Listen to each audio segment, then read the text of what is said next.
So following on that conversation we were having about immigration and deportations and the courts, Silvia, you co-authored a new in-depth investigative report for the Washington Post focused on the Trump administration's decision to send those 260 migrants, many of them were Venezuelans, from the U.S. to an El Salvador prison back in March. And the report reveals, quote, a Washington Post investigation shows how officials raced to execute the plan, rounding up some of the men at their homes. And they pressed forward with the removals, even as Venezuela agreed to accept deportation flights in a high-stakes bid to show power and deter migrants from attempting to cross the border illegally.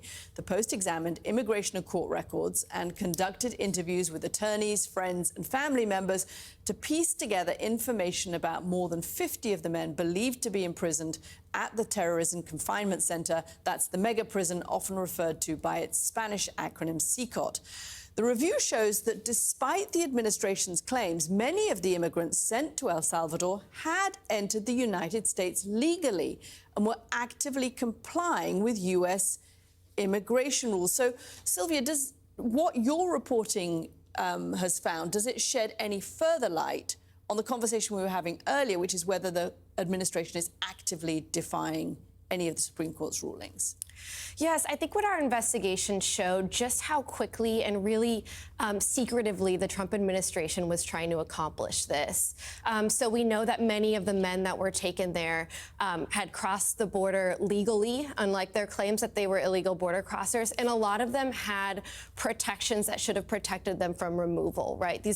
We found 2 people who were State Department vetted refugees who were sent to the prison, several TPS holders. We found asylum seekers who were still going through the asylum seeking process in court. So all of these people were actively complying with the legal regulations in place for immigration, right? And many of them were rounded up just a couple days before the flights took place on March 15th and taken there.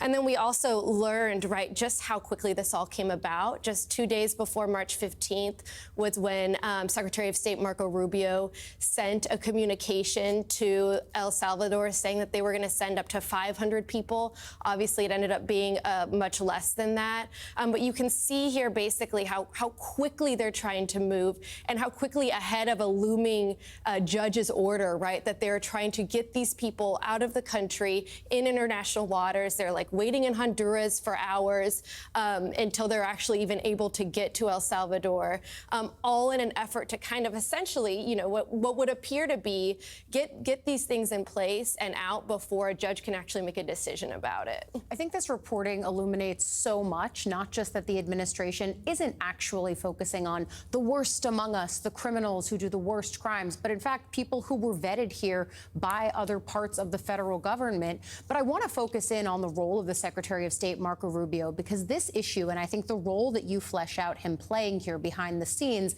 can kind of help us understand why he's had the rise within Trump's orbit that he has. Talk a little bit more about what he did here behind the scenes. Yeah, so Secretary Rubio, as you're saying, it was a very key player in this. He's often said that, you know, we had to have this operation, and that was what triggered Venezuela to accept deportations. But what we learned is that there were actually deportation flights scheduled around that same weekend that the Alien Enemies Act was scheduled to take effect. And in fact, the Special Envoy Grenell had been in Venezuela and attempting to make these kinds of negotiations. But Rubio really kind of showed his power by going to Bukele, the Salvadoran president, and basically establishing this whole new deal that the Trump administration just ran with very quickly.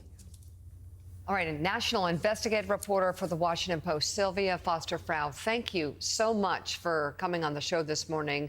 Her new piece is available online right now.